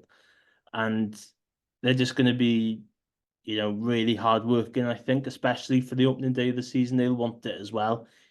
But like Robbie just said, I think last season, the game came after the Glasgow defeat, which was quite a stinger in one ways, that they were in that match until the last 10 minutes, and Glasgow scored a couple of points late on, which denied them a losing bonus point, which is quite a kick in the teeth. Then you have to go to Rodney Parade, and just sense there wasn't much in terms of performance. Of course, a couple of cards hindered that, but it just, in a way, that there's going to be 2 teams that really would want this come Saturday afternoon, and it'd be very interesting to see how, in a way that we would adapt, because I'm not so sure if, the set piece will work or as fire as maybe, even a game in Swansea against the Dragons, where you can see, the Ospreys getting on top like we did last season, and then, possibly might not work that way. So it'd be interesting to see how the Ospreys do adapt, I suppose. Will it be, will they try different variations of the maul like the Dragons did last year, or will it be something completely different? I think I'm looking at the squads from that game last year, and sort of how different it will be. So the Dragons will, nearly a completely different pack. Roger Jones will be there if he's not injured. Bradley Roberts retired. Lloyd Fairbrother retired. Matthew Screech I don't even know if he exists. Ben Carter will be captain. He played for Wales this summer. Yeah. Lonsdale, I don't even know if he's there anymore. He's gone to Ealing Child Finder. He's gone to Ealing. Ollie Griffiths probably injured. Aaron Wainwright injured. You know, Roger Williams, Will Reed, that'll be Lloyd Evans. Rosser and Aaron Owen will be there. He had a good preseason. Tompkinson gone. Rio Dyer won't be there. Kai Evans is touch and go. You know, that's basically a completely different squad. You know, there'll be no Ashton Hewitt on the bench. There'll be no Akiseuli. You know, and even us actually, our squad will look different. No Nicky. You hope Dewi and Tom are there. There's no Beardy in the Cunt. You know, which is still the best. It's just the best. You know, you probably have Ratty in there, Tipperick, Morgan Morris, you know, Ruben, Jack Walsh maybe be there. You know, no George North, no Matt Prothero, you know, no Daniel Casende. That was his debut. You know, so these are two teams that on the face of it don't look much different, but actually personnel-wise are completely different and are in two different mindsets. And because with and in a way, they're both in a sense of desperation, actually. Yeah. Because desperately, Ospreys need to get this monkey off their back of being intimidated and not performing at Rodney Parade, but then also getting them away wins, like Robbie said. You know, that was one that even if we just won normally 4 points, that we finish on 54 points, which is a lot different than sneaking into the playoffs. You know, and from a Dragons point of view, they need to win. You know, they have to win. So, yeah, and like Yeston said, how do we play? Do we stick to what we know, or do we move it around a bit more? You know, Gav on Dragons Lair last night said the way to beat the Ospreys is force them to play out, force them out wide to defend. Put Luke Morgan under pressure, put whoever else Combier under pressure. And you can't argue with that, really. I think our wide defence has been probably our weakest point. We've got a very narrow blitz under Mark Jones and maybe Tipperick. So, look, I think it's a really interesting one. You know, we've got a really tough starting block. I think we've got the toughest. But also, I think this is a perfect opportunity to launch the season because we have probably of all the fixtures where we traditionally struggle, right? This is the easiest one to turn around. Yes. You know, always a lot harder. Yeah, exactly. Last year we had to go to Connacht first, another one of those fixtures, and we still meant to get something out of that game and almost come away with 2 points, come away with 1 in the end. But then you've got, you know, in this first block before the autumn internationals, we've also got Ulster and Munster away. And it's coming up on 10 years since we last won in Munster. And Ulster probably similar, you know? Yeah. Off the top of my head, would have been around then. Would have been sort of 2017, maybe. We haven't won in the Ulster. Booth era. No. So, of all of those tricky games to start with, it's probably the one we want. And it then allows you to take some momentum of having done something that we don't do very often and carry that through into the Stormers at home, who'll be missing all their Springbok players. Yes, that's their huge. First game of the season as well, because they've had their derby at the start postponed. So they're coming in less game fresh, missing Springboks because they've been the final round of the Rugby Championship. And then, you know, you then head into Munster away, fine. Then the Bulls, who also, by that point, won't have their Springboks back because they've been enforced to have 3 weeks of rest. I'll be at that game. So, fantastic. But yeah, so there's then a chance to go 3 from 4 in the opening and to have beaten 2 of the top 4 teams, as well as won a game that we lost last season. And that is a hugely significant start to the year. And to be carrying that in a really strong position where, like last year, we got to Christmas having, you know, won a decent number of games and been in contention for the top 8, but we hadn't really beaten and hadn't really played the big teams. Whereas we have prime opportunity at the start of the season to do the opposite and then have an easier run in towards the end. No, I agree. I agree fully. I think to end the pod, should we have a go at naming off 23 for this weekend? Yeah. Well, obviously we don't know. We've had no Boothie Bingo yet. No. My Wednesdays have been incomplete. So let's have a go at naming our squad. By the way, we don't have any insights on injuries. Obviously, we know Ben's injured because we spoke to him. Let's go loose head. I figured this is probably Steph Thomas's start, his first start, his debut, Okay. competitive debut. Yes, yeah, Stu? yeah. There's a lot of talk about Steph Thomas at the minute. Even by his namesake, the journalist from the Wiz Online pod earlier. Yeah. Yeah, there's a couple of people, including Gareth Thomas, funnily enough, his cousin, saying that how he's settled in and is really suiting him at the minute, in terms of pre-season and his development. And After he got out of his mistake relationship. and so yeah, I think it'd be Steph Thomas and starting. Interesting. So Steph Thomas, the journalist, is starting at loose head. Hooker. Sam Parry, but not that Sam Parry, just a different Sam Parry. Yeah. Someone else called Sam Parry. Yeah. Yeah, No, there's yeah, another I think- journalist called Sam Parry who can fill up. Yeah. Looking like a full journalist 15. Yes, then where would you play in the journalist 15? Oh, well, from my brief 1 year of tackle rugby as a kid, I kind of molded into the Falatau row.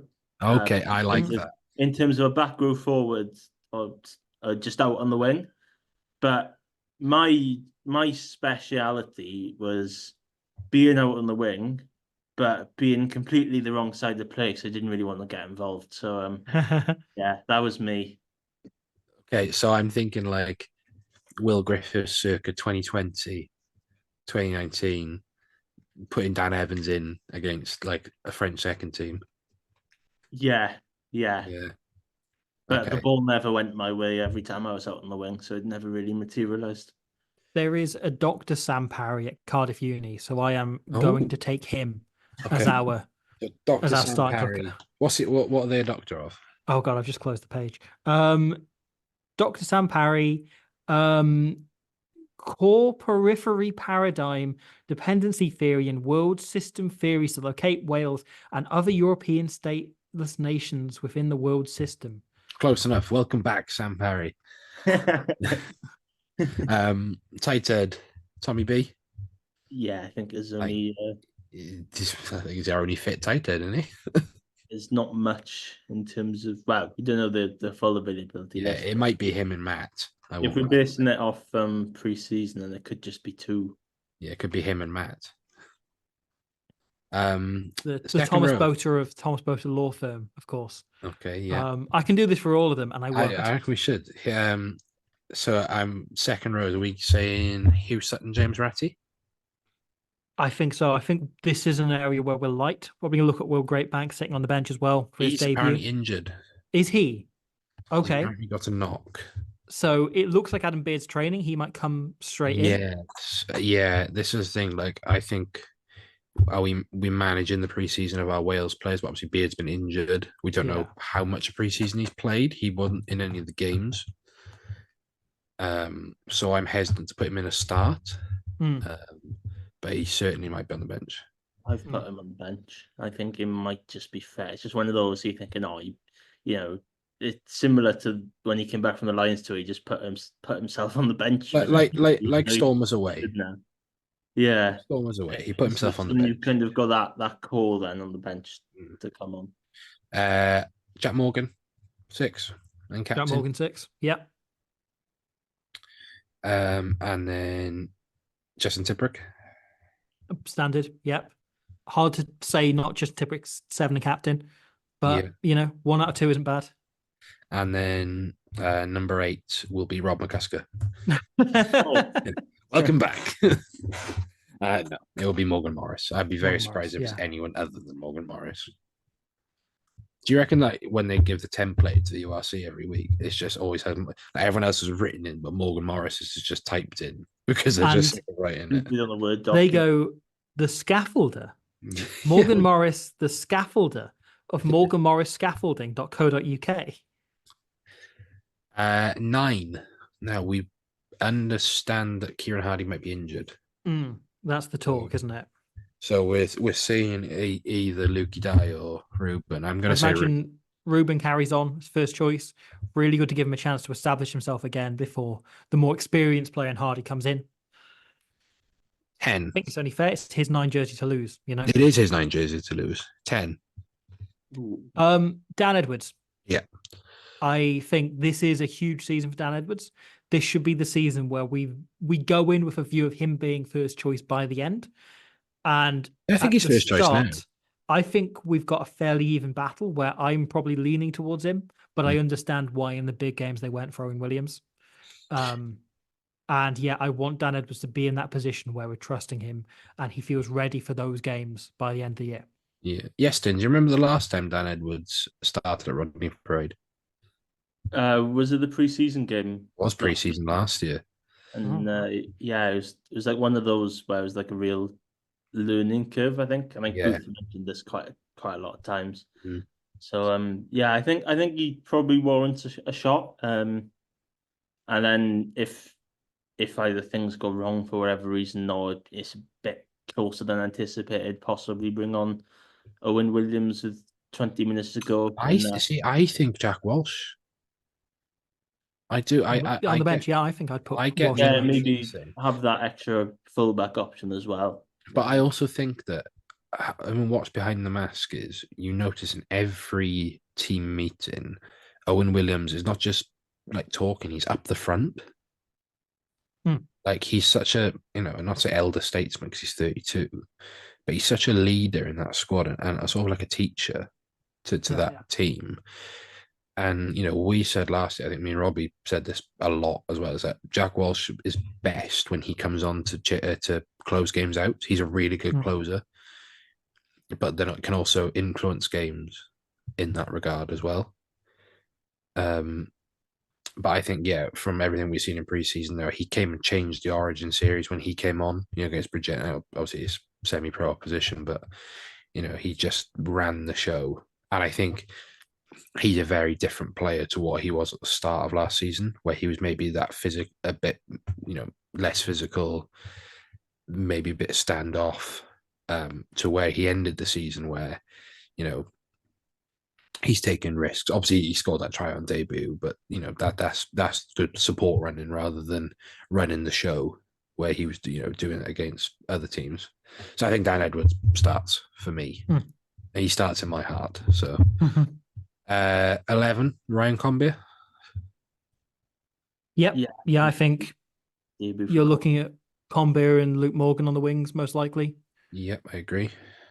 12, Keith. Yeah. Best player in the world. The greatest rugby player that's ever lived. He is our WhatsApp icon.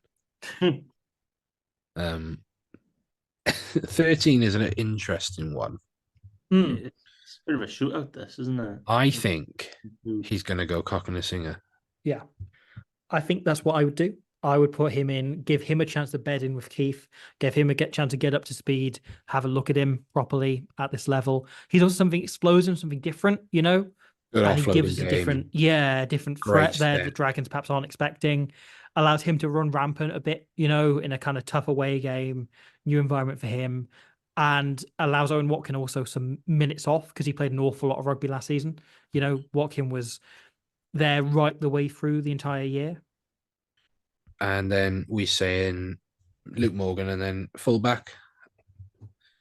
Nagy, I think, I think I see the argument for Walsh if you want to play a heavy kicking game. But I actually think, I don't doubt it. We play our best attacking rugby with Nagy at fullback.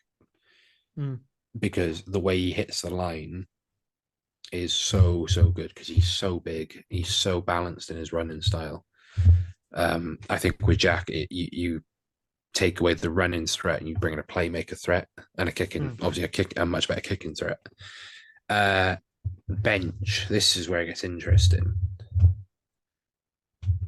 Lake? I think so. I think so. I think if it's not Lake, it'll be Ethan Lewis. The thing about Dewi is that, yes, he went on that Wales tour, but he missed a big chunk of the last season injured. So he's had some time out and he's had some chance to recover properly and he didn't play in the preseason. So we've got like an opportunity there. Yeah, we're good to see Lewis Lloyd as well, but Yeah, I Ethan think- Lewis, maybe he had a good Yeah. preseason. 40-meter break against Swansea, of course.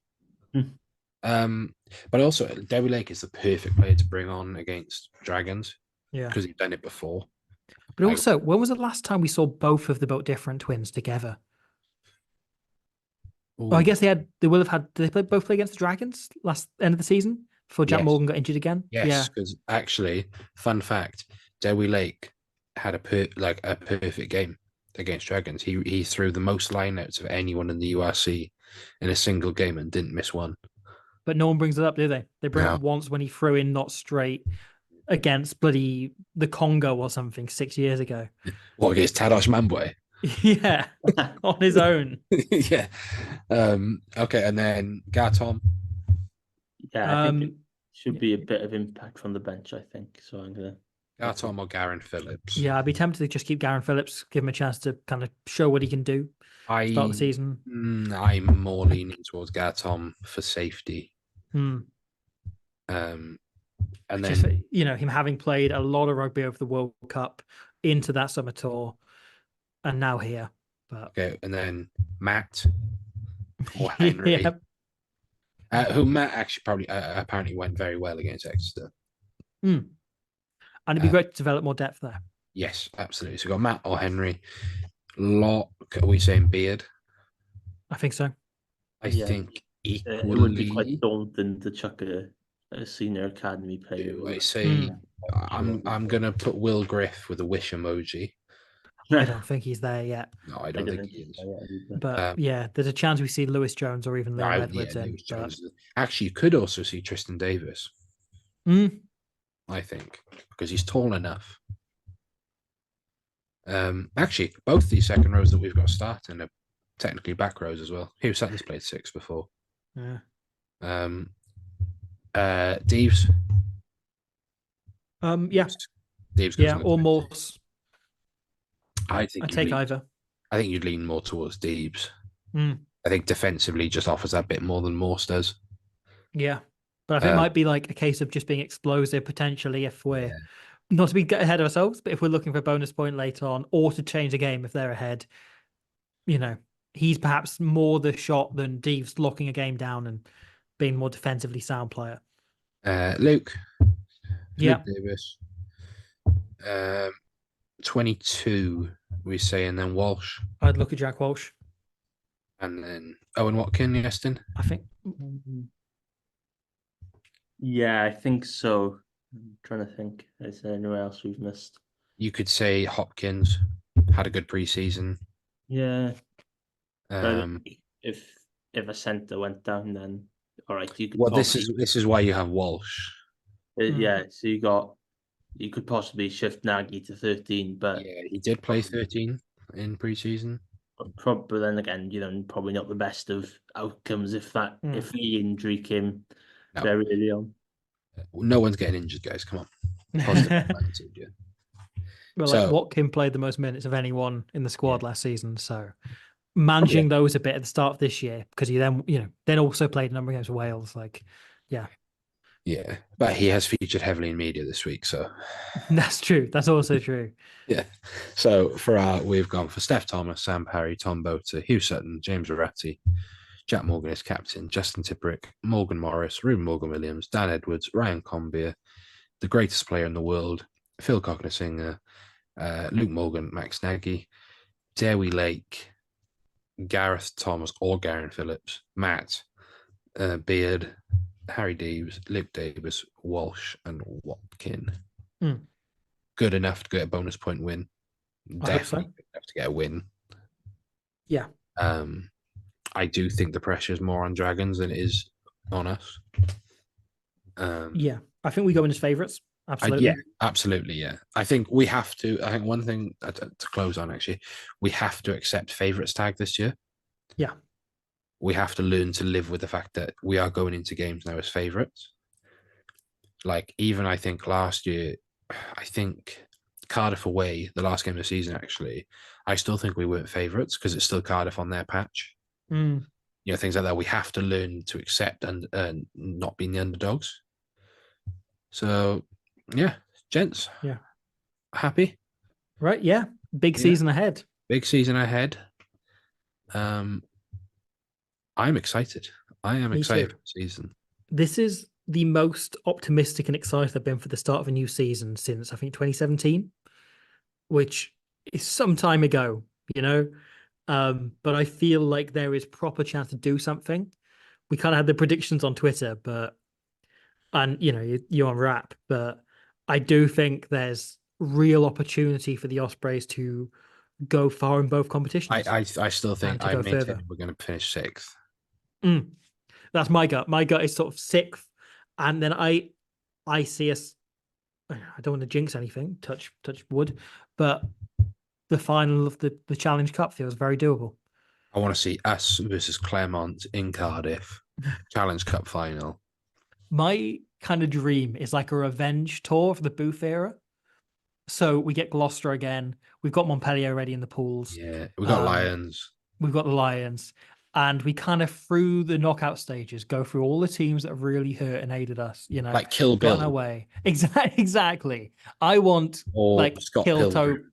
Yeah, exactly. Yeah, I want to want fight kill Chris Graham Evans. Roundtree. Yeah. And I want, to beat Munster after, last year and the horrible loss the year before. So who do we play in the final? Stad. Stad. Yeah. Good shout. That's like Yes. the life going full circle. Play Stad in Cardiff as well. So Yes. I could see Harry Deeves versus Macaloo. Some battle, mind. Or Andy Timo versus Ryan Combier. We somehow draw the Southern Kings in the semis. Who scored in that Southern Kings game? Scott Van Breda scored a long range penalty before half time. He did. But do you remember who scored? Ospreys try scorers were Dirksen and Morgan Morris. It was Dirksen and Morgan Morris. Wow. James Hook missed a late penalty right near the end. I was at that game. No, was I at that game? I can't remember. You were there yesterday. I can't remember who scored for the Kings though. It It was a really good try as well because wasn't it the fly half? It was really good. possibly, but all I remember, I think Tom Botham might be slightly blamed for it with a restart chase, and then the Kings just went from 22 to try line, and he thought, all right, carry on then. So, yeah, I'm not searching that because that's PTSD, and I've already. Yeah, no, I don't remember it either, and I'm very glad of that. But yeah, I just remember it was Morgan Morris, one of Morgan Morris's first ever tries. And he scored a few. So 97 games now, so he's heading towards 100 There's games a few actually. I was going to mention this at some point. Yeah. Ruben's on about the same. Keelan's very close, I believe. Keelan's close. Keith is only on 77. Yeah. Because he's had them bad injury woes. So you've got a couple who will be approaching milestones. Yeah, Keelan's on 97. So yeah, the few will reach 100, which will be fantastic. More in the 100 club, I say. Yeah. And yeah, get Sam Parry closer to 200. I'd love for him to be in the 200 club. Yeah. Gents, it's been an absolute pleasure. You can find us all on the regular socials. They've been popping off this week with me causing arguments on Rap and various other things. But Robbie, you got anything exciting coming soon? Oh God, a Glasgow video if I can get it finished. And I'm doing another podcast tomorrow, but that's not going to be worth teasing. Is anyone fun? With anyone fun? I guess, depends how highly you think of English rugby is, whether or not it's fun. Fair enough. And yeah, I mean, rugby in it is going on. Yeah. I've lost track of everything. Everything is hectic and all over the place. But hey, the Glasgow video will hopefully get done by the time we win at Rodney Parade. Fingers crossed. Hopefully, start the revenge tour for win at Rodney Parade. Be honest. Is that Duncan Weir tackle in the video? Because that's the moment their season. Yeah, that kind of turned it around. I might squeeze that in. Duncan I might Weir fit that in somewhere. Duncan Weir gets banned there. They lose that game. They're not winning the league. Entirely a moment of fortune. Yeah, they got them there because of that man in the middle. Yeston, you will hopefully be accredited for 2 URC games this weekend. Yeah, that's the plan. I haven't got back. Road? No, I kind of said, I'll take this one to miss, but I'll probably turn up to the other games. Pontyr away in Llangennech on the weekend, which I'm sure I don't blame you. I don't want to go that the far west. supporters have filled the bus already. So Oh, fair play. I'm sure they'll have a good crowd down there. And apparently Llangennech stand has been open for the first time, which Ooh. shows, a rather historic big side are coming to town. So yeah, hopefully if the accreditations work, we're having a tidy weekend. URC preview hopefully at some point Friday. We're just covering the 4 regional games.